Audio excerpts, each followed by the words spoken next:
O people and public figures, learn from a preaching that God has mentioned in Quran to its friends. If you believe that you are representatives of God, if you have faith and you believe that you are addressed by Quran, do not be indifferent and sense that you have a task to do. Haven't you seen that God intensely has attacked and rebuked pledges of Christian and Jewish many times in Quran?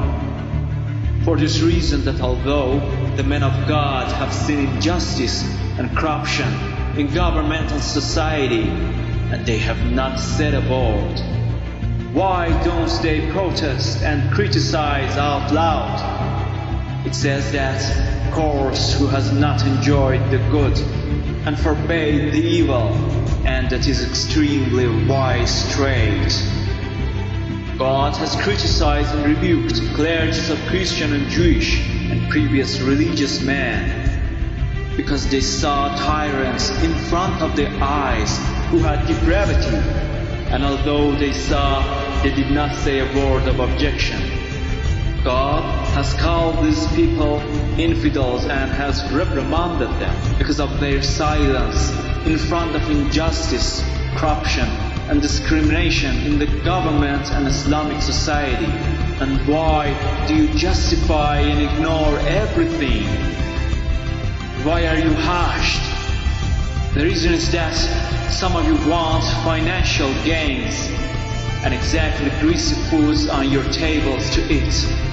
You say, why do I need to bother myself and put ourselves in danger by enjoying the good and forbidding the evil?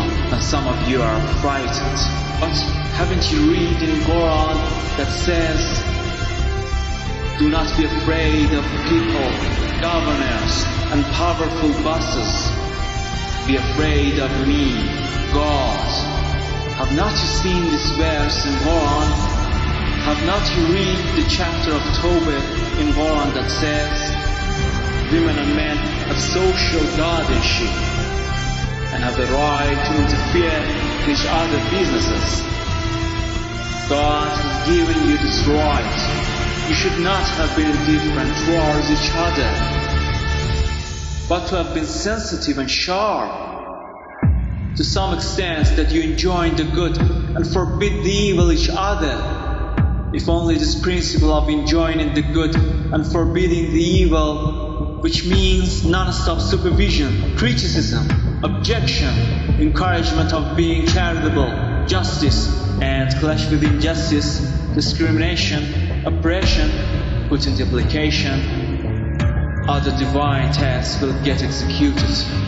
Just achieve this only duty. Do not be afraid. Do not obey the word. Do not be epicure and glutton. That's a shame. You do not even use to perform this task. But I, as Imam Hussain, used to do that. Enjoying the good and forbidding the evil is an invitation to Islam and religion. It is not only saying that justice is ethical and injustice is immoral. It means blocking injustice and mistreatment from happening and to hamper them, and compensating equality and injustice. This is your feasible duty. You should get involved. You should stand tall in front of oppressors, face to face, to criticize them and make them pay back. Sharing public treasury fairly and public properties and portion of the fortune justly are the commands of God. Gathering tax from the rich and using that for sake of poor is the rest of that duty. You, the group of people that are famous for goodness and are called religious scholars, it's because of God that you have prestige among people, and both rich and poor are cooperative with you. By the name of religion, they cooperate with you, and they respect you, and put you first in consideration compared to themselves. However, you do not have any superiority over them, and you have not served them utterly. You have gained high regard free of charge. Because of the name of religion, you and your words have credits. Your ranks are as a result of God's mercy.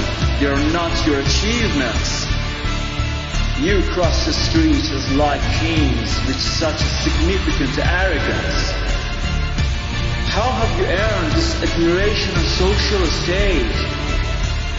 Merely because people believe that you may rise for the fairness of God. But you have mostly failed in fulfilling your duties and acceptance of God's right. And you have undervalued divine leaders. You have wasted lower classes and poor rights. You have turned your back on poor and weaklings' rights. You have ignored these rights and have stood in silence. But you have demanded all rights that you have thought they are yours. Wherever it was poor's rights, you have turned your back on. And you said, if God wants, it will compensate that in the hereafter. But wherever it was your rights, you stood up firmly and you demanded them intensely. Neither you invested your funds in a sacred way, nor put your life in hazard to save humanity and justice.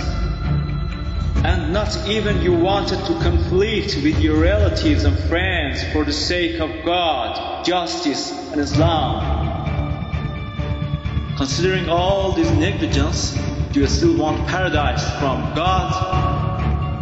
Considering all this worldliness and secularization, do you want to be a prophet's neighbor in heaven? However, I'm fearful of God revenging you one of these days, and God is going to revenge you eventually. Poor and weaklings are left alone in the lands of Islamic nations, and they are helpless and no one has mercy on them, and you do not even perform your religious and divine duty, and you hinder and avoid assisting the person who wants to execute that. God's covenant is that poor and weaklings must not suffer from hunger in cities, and no one supports them. This is God's covenant, and you have betrayed. You are trying to make peace and truce with government constantly to put yourselves in the safe zone. However, people's rights and welfare are insignificant for you. You just care about your rights and welfare. All these were God's prohibitions. You must leave what you have not. You must have enjoined oppressed and corrupt people to good, and forbade them from evil, but you have not. And your affliction is way more than others, because you were the scholars of religion, and you were the Prophet's companions, and you were in front of the public's attention, and they recognized you as the representatives of Islam. Your pullback from death has put these governors in charge of community. You have attached yourselves to this materialistic life, and you have not decided to detach yourselves yet. But you should be aware of this fact that whoever does not die in God's way eventually is gonna die. Do you think if you do not become a martyr, you will live forever? If you do not become a martyr, sooner or later you are going to die with objection. You do not want to leave the world, but the world is going to abandon you. So, you religious scholars, put your lives in danger before it gets late. Put your respect and application in the way of religion and values, and devote yourselves. You have delivered these poor and weaklings with tied hands to the tyrant system. Some group of people has become their slaves. They've been smashed under the hands of feet, as light as defeated and dominated slaves. Some cannot find the bread to eat at night. They put some professional spokesman in each city to build up the public's minds by telling lies People cannot push back those hands that want to violate them, to defend themselves. Although we have been seeing all these tragedies, you weren't concerned about that. These are a couple of oppressors and powerful men that treat poor and weaklings violently and rule with a non-Islamic method. These are a couple of oppressors and powerful men that treat poor and weaklings violently.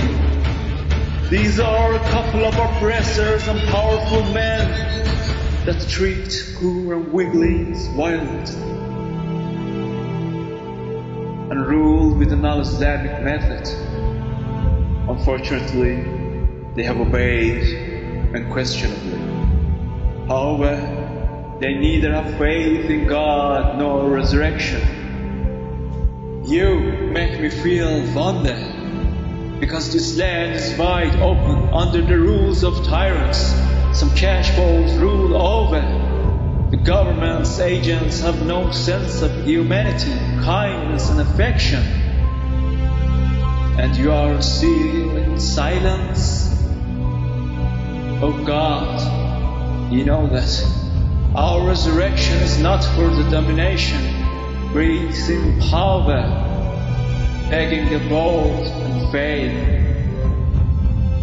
We have uprising just for setting up the signs of your religion. These people throw out the guide signs and road signals. And I want to uprise these signs once again. My resurrection is because people have got confused and astray. They must get acquainted. We must splash our blood on the faces of these asleep people to wake them up. God is everything for us and we merely trust it. We turn to it and the extremity is going back to it.